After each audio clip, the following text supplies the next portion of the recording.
بسم اللہ الرحمن الرحیم۔ السلام علیکم، میں ہوں محمد فہیم۔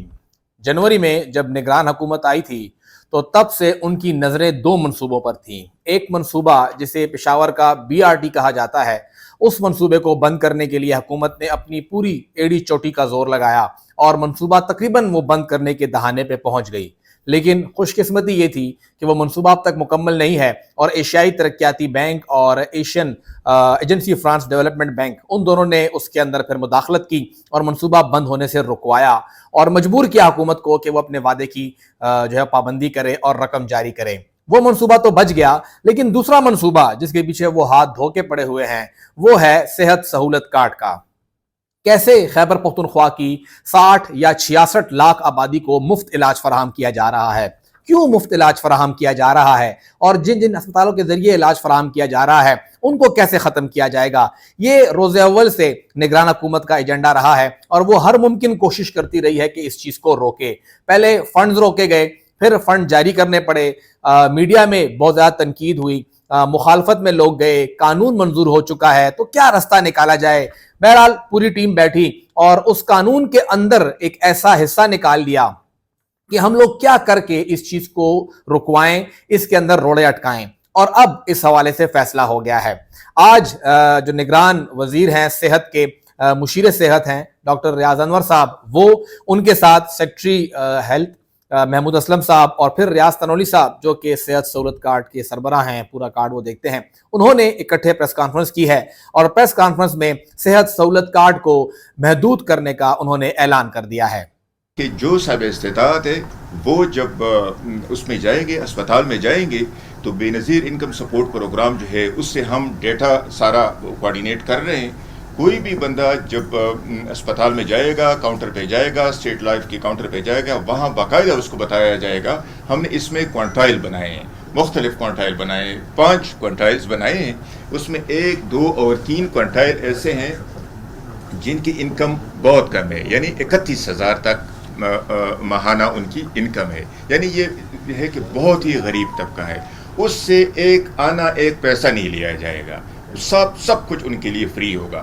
اس سے نیچے جو کوانٹائل 4 اور 5 ہے، اس میں 37,000 انکم بھی ہے، 63,000 انکم والے بھی ہے۔ وہ اپنے استطاعت کے مطابق، یعنی اگر 37,000 والا ہے تو وہ 25% دے گا، اس طرح اگر وہ 40 ہے، 45 ہے تو وہ زیادہ، آخر میں 90% تک بھی ہے، کیونکہ بعض لوگ ایسے ہیں کہ ان کی استطاعت بہت زیادہ ہوتی ہے۔ بتایا گیا ہے کہ جس صحت سہولت کارڈ سالانہ اس کے اوپر اب تک 30 ارب روپے خرچ آ رہا تھا اور اس سال یہ بڑھ کے 39 ارب روپے ہو گیا ہے۔ خیبر پختونخوا ایک انتہائی غریب صوبہ ہے، ہمارے پاس تو اتنے پیسے نہیں ہیں کہ ہم لوگ اس کام کے لیے اپنے شہریوں کو مفت علاج کی سہولت کے لیے 39 ارب روپے دیں گے، ہمارے پاس یہ فنڈ نہیں ہے۔ لیکن دوسری جانب ہمارے پاس اتنے پیسے موجود ہیں کہ وفاق ہم سے اگر 400 ارب روپے روک لیتا ہے تو اس کے اوپر ہم لوگ خاموشی سے بیٹھے رہتے ہیں، تماشائی بنے رہتے ہیں۔ وفاق سے ہم 400 ارب روپے تو نہ لا سکے، لیکن یہاں پر 39 ارب روپے دینے کے لیے ہمارے پاس پیسے نہیں ہیں۔ اس لیے حکومت کا یہ جواز تو بالکل بھی ٹھیک نہیں ہے کہ 39 ارب روپے اس غریب صوبے کے لیے بہت بڑی رقم ہے، اتنی بڑی بھی نہیں ہے جتنی آپ نے گیان دی ہے اور دھیان دے دیا ہے آپ لوگوں نے فیڈرل گورنمنٹ کو، وہاں پہ بھیک دے دی ہے 400 ارب روپے کی کہ اپنے پاس رکھ لیں۔ خیر ہے، ہمیں نہیں چاہیے، ہم خط وط لکھ لیا کریں گے اور عوام کو دھوکے میں رکھیں گے کہ ہم آپ کے لیے بول رہے ہیں۔ پھر کہا جاتا ہے کہ بے نظیر انکم سپورٹ پروگرام کے تحت ہم لوگ یہ فنڈ جو ہیں وہ فراہم کریں گے اس کے ذریعے، اور جس کی 31,000 روپے تک آمدن ہوں گی ان کو صرف مفت علاج ملے گا۔ بے نظیر انکم سپورٹ پروگرام کے اندر خیبر پختونخوا کے 25,000 سے زائد سرکاری ملازمین یا ان کے فیملی ممبرز آلریڈی آئیڈینٹیفائی ہو چکے ہیں۔ اتنا بڑا سکیم اس کے اندر موجود ہے۔ اب اس منصوبے کو، صحت سہولت کارڈ منصوبے کو اس سکیم سے کیسے بچایا جائے گا؟ حکومت کے پاس اس حوالے سے بھی کوئی پلان سامنے نظر نہیں آ رہا ہے۔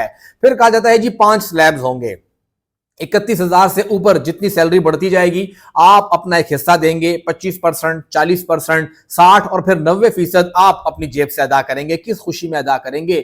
क्यों हम अदा करेंगे और किस तरह से हम ये अदा कर सकते हैं, क्या तरीका कार होगा। हुकूमत के पास इस हवाले से भी कोई प्लान नहीं है। ये वो हुकूमत है कि इनका अपना IT सिस्टम भी खुद से नहीं चलता, उसके लिए भी इनको प्राइवेट लोगों से काम लेना पड़ता है, उनकी हेल्प लेनी पड़ती है, और फिर यहाँ पे एक बात की जाती है कि हम लोग ये काम करेंगे। दूसरी बात ये है कि जो कानून में मंजूरी की गई है, कैबिनेट ने जो रूल्स वगैरह मंजूर किए हैं, इसकी फिर बाद में क्या लीगैलिटी होगी। निगरान हुकूमत अपने इख्तियारात के अंदर काम नहीं कर रही है, इख्तियार से तजावुज़ कर रही है। क्रॉस सब्सिडी की बात की जा रही है। टैक्स तो आप इकट्ठा नहीं कर सकते, इन मालदार लोगों से आप टैक्स लेते हुए घबराते हैं, डरते हैं, हाथ डालने से डरते हैं, और फिर आप कहते हैं कि हम सब्सिडी के लिए उनसे पैसे लेंगे और लोगों पे लगाएंगे। अगर इतना ही आप लोगों ने फंड बचाने हैं तो ये पूरे के पूरी सरकारी मशीनरी को मुफ्त पेट्रोल मिलता है, मुफ्त आप उन लोगों को टेलीफोन की सहूलत देते हैं, एंटरटेनमेंट अलाउंस देते हैं, गाड़ियां मुफ्त में देते हैं, तो वो अरबों भी कम कर लिया करें। साथ बात हो रही है 39 अरब रुपए की। इस बार जो हुकूमत ने तनख्वाहें और पेंशन बढ़ाई है, जो स्पेसिफिक 5-6 लाख सरकारी मुलाजमीन है उनके लिए, मैं 60 लाख खानदान यानी 4 करोड़ आबादी में से सिर्फ 6 लाख लोगों की बात करूं जो सरकारी मुलाजमीन है, उनकी तनख्वाहें, उनकी मराहत, उनकी पेंशन, उनके लिए मराहत बढ़ाते हुए इस महीने से हर महीना खैबर पख्तूनख्वा पर तकरीबन 25 अरब रुपए इजाफी आ रहे हैं। यानी एक आसान हिसाब से ये 300 अरब रुपए का सालाना अपने ऊपर बोझ डाला गया है, और ये बोझ आप और मैं बर्दाश्त करेंगे, हम प्राइवेट लोग बर्दाश्त करेंगे, सरकार बर्दाश्त करेगी। हमारे प्राइवेट लोगों के लिए इनके पास फिर पैसे नहीं है कि वो हमें ये सेहत सहूलत काट करके दे। फिर साथ ही ये भी कह दिया कि जी अस्पताल बहुत ज्यादा होते हैं, हम उसकी मॉनिटरिंग नहीं कर सकते, हमारे पास ये निज़ाम नहीं है। खुद अपने ऊपर एक तरह से FIR कटवा दी है कि जी जो कुछ होता है हम इस काम के अहल नहीं है कि हम बैठ के इनको देखेंगे। खुद ही अपनी एक कमजोरी मान रहे हैं, खुद ही अपनी नाअहली मान रहे हैं कि अस्पताल ज्यादा होंगे तो उनको मॉनिटर कौन करेगा, इसलिए हम लोग अस्पताल कम करेंगे। ये नहीं देखते कि एक गरीब आदमी के लिए जब आप पूरे डिस्ट्रिक्ट में एक अस्पताल रखते हैं, महमूद असलम साहब खुद उनका ताल्लुक बनू से है, उन्हें कुछ अंदाज़ा होगा, सेक्रेटरी साहब को पता ही होगा कि DI खान के अगर आप एक अस्पताल रखते हैं तो कौन सा बंदा किस कोने से कैसे आएगा। अगर आप जाके पूरे कोहिस्तान के अंदर एक अस्पताल रखते हैं, पूरे करक के अंदर एक होता है, या पूरे लकी मरत में एक अस्पताल होगा, तो पूरा ज़िला वहाँ इलाज के लिए कैसे आएगा और कैसे उनको फ़ायदा होगा। ये एक अजीब सी मंतक दी गई है कि हम हर ज़िले में एक अस्पताल को मिनिमम दे देंगे, और अगर एक भी ना हो, अगर उससे कम हो तो फिर देखेंगे क्या होता है। लेकिन जो एक अस्पताल होगा, जो बड़े शहर हैं उसके अंदर हम लोग जो है वो मयार मुश्किल से मुश्किल कर रहे हैं ताकि अस्पतालों में कमी आ सके। साथ ही एक बात ये भी कर दी है जो सबसे ज़्यादा हैरान कुन है, वो ये है कि हाँ लोग जो हैं वो इलाज कराने के लिए प्राइवेट अस्पतालों में जा रहे हैं, तो हम लोग ये कुछ जो इलाज हैं, मोतिया हो गया, सिजेरियन हो गया, या कोई नाक वाक का ऑपरेशन हो गया, तो वो सरकारी अस्पतालों में ही हम लोग फ्री करवाएंगे, प्राइवेट अस्पताल में वो फ्री नहीं होगा। ऑलरेडी वो सरकारी है। इसमें आपका कमाल क्या है, मतलब ये है कि आपने इन बीमारियों को सेहत कार्ड से निकाल दिया है, क्योंकि आपके सरकारी अस्पताल इस काबिल नहीं थे कि लोग वहाँ पे जाके इलाज कराएं और वो मुतमईन हो। लोग आपके इलाज से मुतमईन नहीं थे, तभी वो प्राइवेट में जा रहे थे, और आज आपकी नाकामी साबित हुई है, तो आप कहते हैं कि जी हम लोग लोगों को फोर्स करेंगे कि वो जाएं, इलाज जो है वो सरकारी में ही कराएं। तो ओवरऑल निगरान हुकूमत कामयाब हुई है पाकिस्तान तहरीक इंसाफ के इस प्रोजेक्ट को स्क्वीज़ करने में, कम करने में, और जल्द ही इसको बंद करने का भी पूरा जो बंदोबस्त है वो कर दिया जाएगा। लेकिन बात यही है कि एक आम आदमी को अंदाज़ा होता है कि फ़ायदा कहाँ से हो रहा है और नुकसान कहाँ से हो रहा है।